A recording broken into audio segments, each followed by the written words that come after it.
16व्या अध्यायाला सुरुवात करण्यापूर्वी हा अध्याय किंवा ह्यातले विचार भगवंतांनी का सांगितले आहेत आणि त्याचं काय प्रयोजन आहे ते आपण थोडक्यात पाहूया. मागील म्हणजे 15व्या अध्यायात भगवंतांनी इति शास्त्र असे म्हटले आहे. म्हणजेच येथे गीता पूर्ण झाली, सारे तत्त्वज्ञान सांगून झाले. मग आता 16व्या अध्यायात काय सांगणार असा प्रश्न आपल्याला पडणे स्वाभाविकच आहे.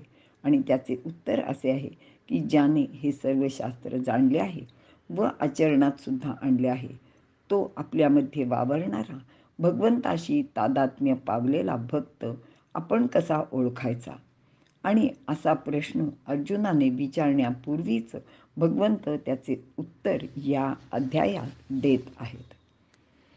गीतेच्या पहिल्या 5 अध्यायात जीवनाची योजना काय आहे, आपला जन्म कसा सफल होईल ते सांगितले आहे.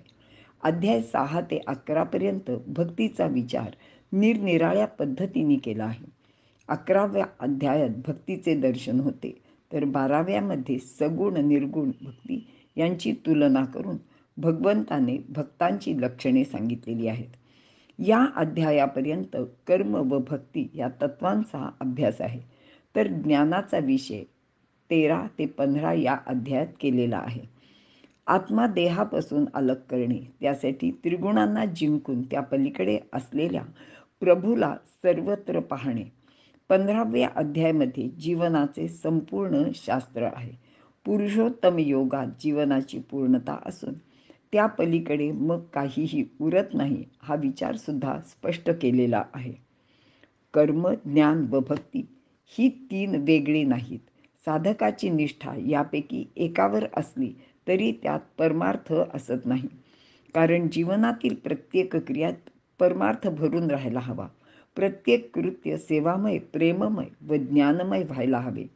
यासाठी जीवनाचे सर्व अंग प्रत्यंगात कर्म, भक्ती आणि ज्ञान असायलाच हवे असे भगवंतांनी सांगितलेले आहे, आणि हाच तो पुरुषोत्तम योग आहे. येथे जीवनाची अंतिम सीमा आहे.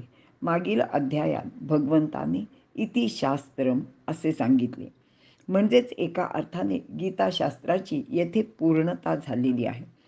संपूर्ण विश्वजीवन एकात्म आहे हे शास्त्र लक्षात घेऊन जीवनाची मांडणी करायला हवी. ही रचना करताना व्यक्तीचे, समाजाचे व विश्वाचे स्वरूप हे अंशात्मक परमतत्वच आहे. म्हणजेच व्यक्तीसुद्धा आपल्या शुद्ध स्वरूपात ईश्वराचा अंश असते. व्यक्तीने साऱ्या विश्वाची चिंता न करता प्रथम स्वतःचे पूर्ण जगत निर्माण करावे, पूर्णता अनुभवावी. पूर्णता अनुभवणे म्हणजेच परमात्मा तत्वाशी भावात्मक तादात्म्य पावणे, आणि हीच खरी भक्ती होय. यालाच जीवनाची कला किंवा योग असे भगवंतांनी म्हटलेले आहे.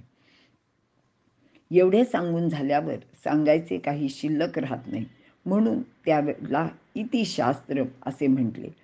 पण मानवी मनात जिज्ञासा निर्माण होते, ती ही की जे स्वरूप जाणतात, आत्मानुभूती घेतात, ते ईश्वराचे सनातन अंश झालेले आपण कसे ओळखायचे. अगदी परमेश्वराचा अवतार सुद्धा मानव रूपातच येतो. मग ईश्वराचा तेजांश अधिकपणाने प्रगट होत आहे, त्याला आत्मानुभूती प्राप्त झाली आहे, हे सामान्यांना कसे कळणार. अशा जिज्ञासेतून 16वा अध्याय निर्माण झाला आहे. आणि ह्याला कारणही असे आहे की स्वतः भगवंत त्या काळात जेव्हा समाजात किंवा लोकांमध्ये वावरत होता, तेव्हा काही लोकांना हा भगवंत आहे हे चांगलेच कळले होते, पण काही लोकांना मात्र त्याच्यातील फक्त मानव आणि त्याच्यात दोष शोधण्याची ते संधी शोधत असत. आणि केवळ अशाच एखाद्या विचारातून भगवंतांनी ह्या अध्यायाची सुरुवात केलेली असेल. तसे या अध्यायातील हा विषय 9व्या अध्यायात भगवंतांनी संक्षिप्तपणे सांगितला होता. म्हणजे मोघाशा मोघ कर्माणु मोघ ज्ञाना विचेतसा राक्षसीमासुरींचैव प्रकृती मोहिनीं श्रिताः. आसुरी गुणांच्या लोकांचे ज्ञान, कर्म व आशा व्यर्थ जातात, ते विवेकशून्य असतात, आणि दैवी प्रकृतीचे लोक महात्मे असतात असे भगवंतांनी सांगितले आहे. म्हणजेच महात्मानस्तु मां पार्थ दैवीं प्रकृतिमाश्रिताः भजन्त्यनन्यमनसो ज्ञात्वा भूतादिमव्ययम्. परमात्मा ही एक परिपूर्ण शास्त्रीय संकल्पना आहे. चराचर सृष्टी ही एकाच ज्ञानमय चैतन्याची रूप असून सृष्टीतील सारी विविधता या एकाच धाग्यात गुंफल्याप्रमाणे आहे. या सत्यावरच जीवनाची उभारणी करायला हवी. प्रत्येक क्षेत्रांना ईश्वराचे अधिष्ठान हवेच. त्यामुळेच जीवनाला शास्त्रीय पाया मिळतो. मात्र असे करताना प्रत्यक्ष परमेश्वराच्या उग्र अशा चित सूर्याला आवाहन करू नये. कारण तो परमात्मा प्रत्यक्ष अवतरला तो लोकक्षय होतो आणि विश्वरूप दर्शनाचे वेळी हा अनुभव अर्जुनाला आलेला आहे. सर्वांचा ग्रास घेणारा तो काळ ठरतो. त्याचे प्रगट होणे म्हणजेच विश्वाचे जीवन संपणे. कारण तो एकमेवाद्वितीय आहे म्हणून त्याची अनुभूती यावी, परंतु उग्र संहारकता टाळावी यासाठीच पुरुषोत्तम योग सांगितला आहे. त्याला सौम्य रूपात पाहणे म्हणजेच विश्वाची समग्रता, एकात्मता, आनंदपूर्णता, सुसंवाद, ज्ञानमयता अनुभवणे. या स्वरूपात ईश्वराची साक्षात अनुभूती येऊ शकते आणि हे सर्व बुद्धीपेक्षा भावनेच्या सामर्थ्याने सहज घडते. कारण चराचराशी तादात्म्य पावण्याचे सामर्थ्य बुद्धीत म्हणजे विचारात नाही, ते भावनेत आहे. दुसऱ्याशी तादात्म्य पावणे म्हणजेच ध्यान, ते भावनेला सुलभ जाते. भावना समजून घेणे व त्याच्याशी समरस होणे यासाठी कमालीची समतोल वृत्तीसुद्धा असायला लागते.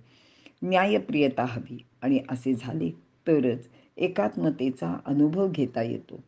आत्म्याची किंवा परमात्म्याची अनुभूती येणे म्हणजेच अनन्य भक्ती साधणे.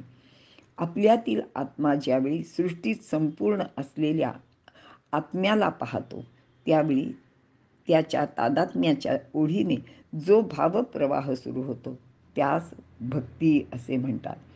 त्याचा अनुभव ज्या गुणातून व्यक्त होतो त्यांना दैवी संपत्ती असे म्हणतात.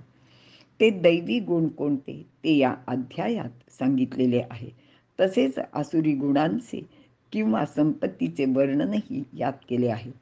कारण ते कळले की ते दूर करून दैवी संपत्तीचा म्हणजेच दैवी गुणांचा अंगीकार मानवाने करावा असे भगवंत अगदी कळकळीने इथे सांगत आहेत.